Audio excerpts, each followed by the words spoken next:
We'll start with availability. Adam, do you know how many you're going to get in this week? We'll get a couple in. Yeah, probably the same as last week, really, with the availability. So 2 or 3 go out and 2 or 3 come back. So it's hovering around the 26 mark at the moment, which is it's a bit of a challenge, but yeah, we'll get a team. Who are the 2 or 3 that you get? Well, when's the selection out? Flat and sidelines. Yeah, we'll probably end up playing 2 players. I don't want to go through the side, to be honest, because it, there's a time to do that. It's just probably not now. But we've heard that Shannon Hearn is out. Would that be yeah. Unfortunately, he's a bit sore, a bit of an adductor still. So he won't play. So he'll miss, and obviously Jai will miss as well. So and we'll make Lukey Edwards the sub. We'll manage him. So that's the rest of it. You can work out. So Bunga it looked like at the end of the game he had that ice, didn't he? So he got through. He got through. It's just, he's on the back 9 of his career, so he got through. And at a pinch we could play him again, but we got to look after him.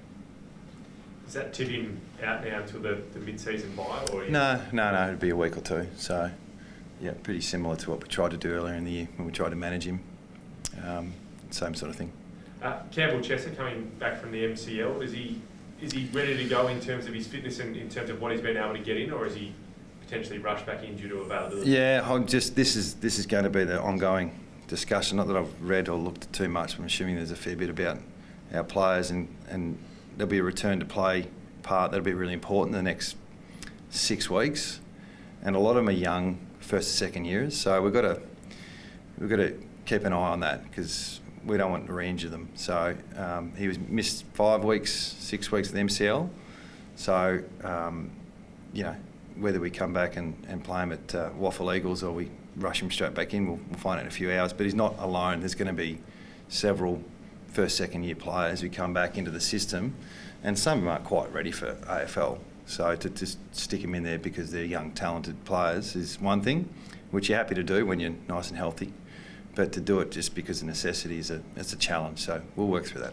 Have you got an overall philosophy on how you're going to do that with all those young players? They're all different. But yeah, we just got to look after them as best we can. So whether they sub, whether they play a couple of games of waffle, whether they come straight back in, each player will be catered for differently. But we've got an eye on it.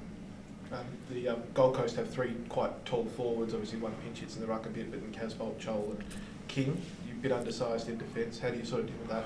Yeah, we've been undersized for a few weeks, so that's been a challenge that we, sometimes we've worked around, and there's been quarters when we've been worked out. So there's not a lot we can do with that. So I'm not sure if Casbolt travelled, so that might be something we might not have to deal with, but yeah, that's ongoing. That'll be there for a few weeks.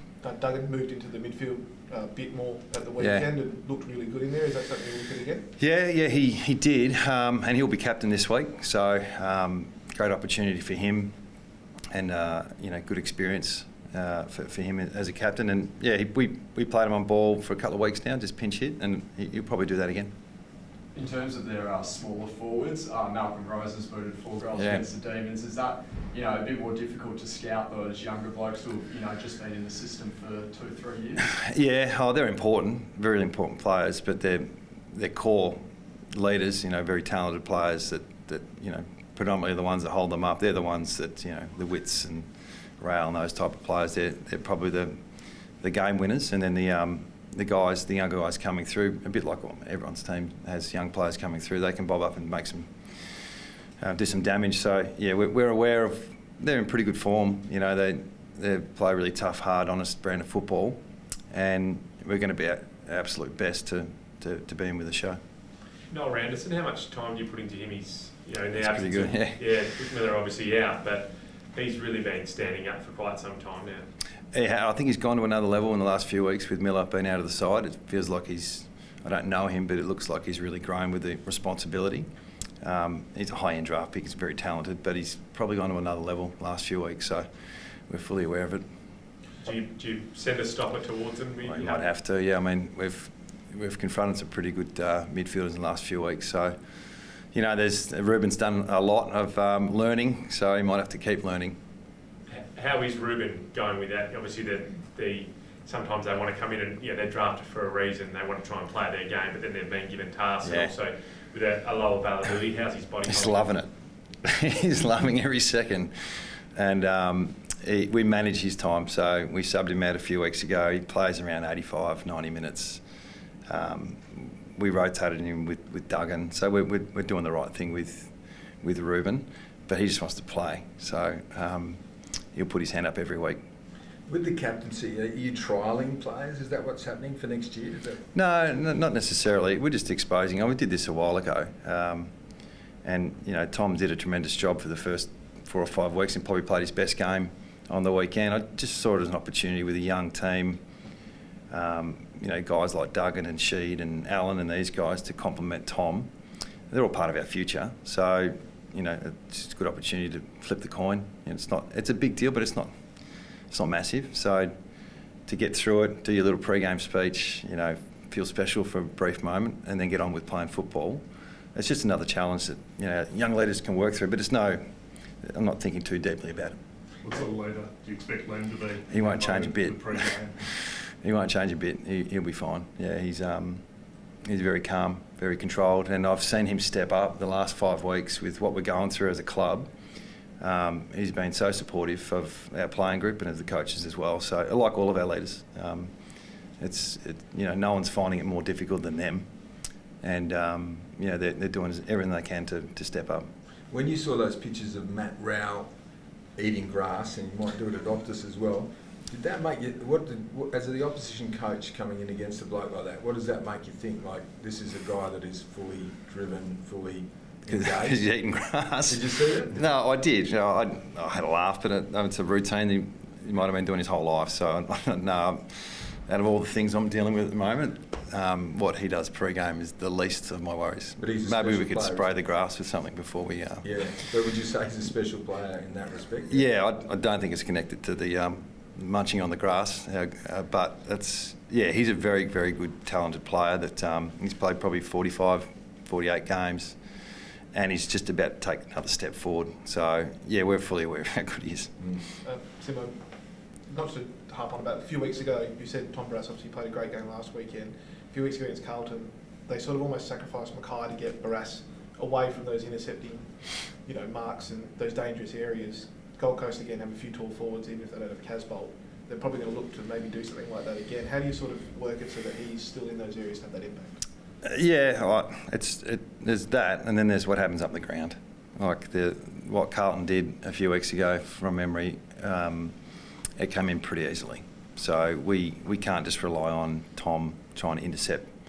We need to dry up the supply, and that's the goal every week. So when it doesn't work like that, when we are vulnerable down back at stages. So if we give up the supply like we did against Carlton, it won't go well.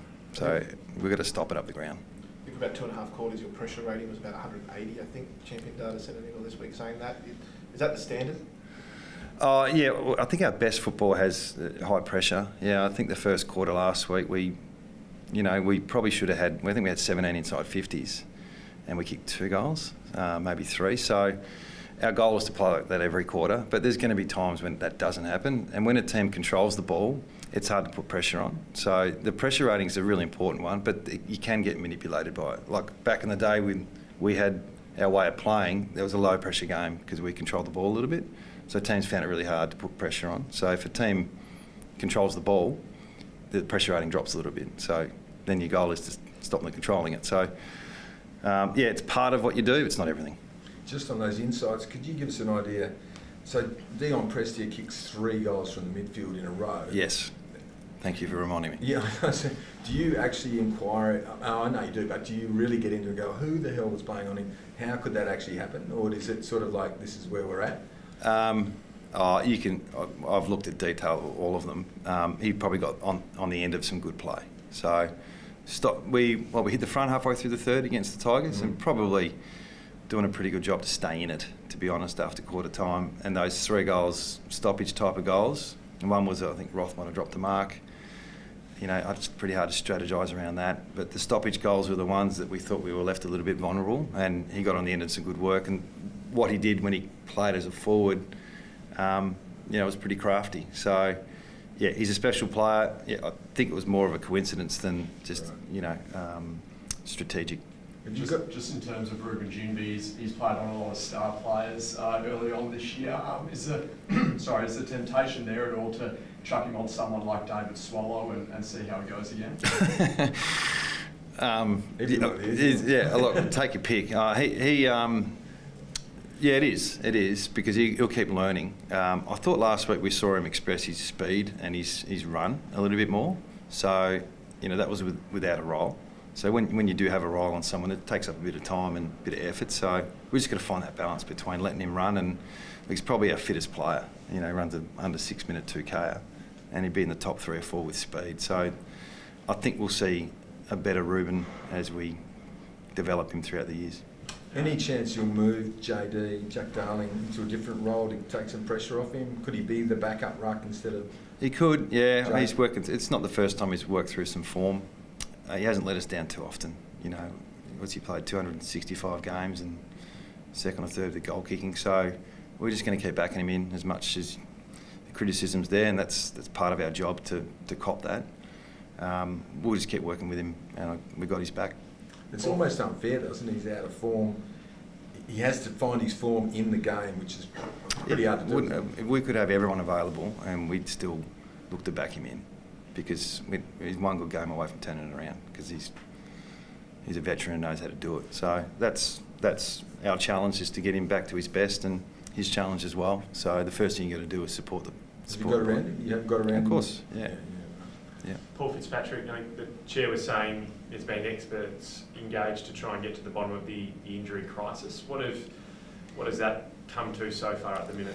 Yeah, well, we've got experts. So what every club does is they source external advice, and that's not new. So the cluster we've had the last couple of years, wide-ranging things that we've all discussed to no end. But if there's a hamstring issue, then you search out a hamstring expert. It's sort of what you do. We're not the only club that do that. So I think the way Paul expressed it was exactly what it is. We do our best to look at things, and then we get external people to look at them all the time. So that's not a big surprise. That's not a review. It's what clubs do, and it's what we're doing. And the advice from the external experts, have they found anything you need to tweak or you're looking at? I won't go into the detail of that, but that's it's all part of the next phase of trying to get these guys back and fit and healthy and not re-injured. Do you have the mid-season draft conversations this week, Adam? Have you progressed, I guess, what you want to do there at all? We haven't had a meeting on it yet, but Jai obviously he's out for the season, so there'll be a spot available if we choose to use it. So that's the next discussion: is if we choose to use it, what do we do with that? And we had obviously Jai last year, so we'll work through that probably the next week. Are you still committed with those long-term injured guys to try and get them back this year? Yeah, that's a good question. We're probably at the point now where we're starting to make decisions on the return to play, and early in the year we didn't know, so that's why we put 2 BC, and it took us a while to work out when these guys come. We're still working through what McGovern looks like Liam Ryan, Cripps, Cole, Nat Nui. But we think they're all going to play this year, and that's the plan. So, and we're probably talking between end of the bye and around 16 or 17. So you wouldn't put one of them on the long term and go for 2 picks, maybe? You could, but if Cripps is available around 17, someone's got to go off, I think. So I think that's the rules. So you do that at a risk that someone has to go off the list. How is Jai? Has he had surgery? Has he had surgery? No, not yet. No. So obviously he's unfortunately, I've seen it too many times. The guys who are a week after, so they're dealing with the emotion of your season being over and inability to play the game you love, and then dealing with the surgery, and then recovery starts, and it's a long road. So he's working through that. That one did seem to get to you a bit. They all do. Yeah, those ones hurt. Because what's the long road back. So that's why you need to appreciate everything. When they're playing, you got to play like it's your last. Does that make you more determined to stay the course and be the man and carry and do the rebuild, or when you see that, you think, what, it's a tough gig? It's a tough gig, but nothing changes from week to week at the moment. Like there's no quick fix. So we kept getting dealt some pretty big blows, and you guys have got your job to do, so I get that. But yeah, winning by 10 goals this week won't change what happens on Monday. It's still not a quick fix. We've still got to work through getting as much talent as we can through the door, through the draft, through the trading period. Have really good programs and systems in place where we get good availability, good development. So we must have made 10 to 12 changes before this season. So new GM, new dietitian, new strength coach, new development coach, new head of development. So we've made a lot of changes. Probably don't make it as public as probably what we could, and that tells us the path started. So yeah, this week, next week, the week after, they're really important. We want to win. We want to get that feeling back, but it won't change the direction in the long term. Can I just ask about Tom Cole? How's he going? Yeah, he's one of those boys. So he's in the around 15 to 18 mark that we're aiming for. So they're all walking around. They're all starting to get some touch, some light running. I saw McGovern training the other day, so he's maybe around the bye or before the bye. You're hoping Yoey's before the bye. Luke Shuey obviously next few weeks. So there's some guys there, and then after the bye, it's those long-term guys. Those guys in the late part of this year. Yeah. Sorry to ask, but what are the decisions that you have to make there? Like, what goes through your brain? Like, is it worth playing them? Could they get injured again? Shall we just sit them out like Oscar last year? Yeah, I haven't worked through that, but they're so desperate to help. They are really, really keen to help the club, and so we'll make that call when the time's right. But at the moment, they're all desperate to come back as quick as they can. So they're all probably 1 or 2 weeks ahead of the scheduled time, I think, because they're hurting a little bit what's going on field, and they want to help. So we'll make that call when the time's right. But I wouldn't want to take away that opportunity from any of those players at the moment. Did you just mention Gov potentially before the bye? Yep. Is that a bit of an improvement? I think it was around the plan, yeah. But hasn't been totally locked away. So whether these guys need to play waffle, and we've gone through this before in years gone by. We've had a multitude of players, leaders, good players come back and a bit underdone, and the competition's really ramped up. So making sure we just don't throw them in the deep end and cop the criticism they get when they're a bit underdone. So we've got to look at how we manage those guys back into the system.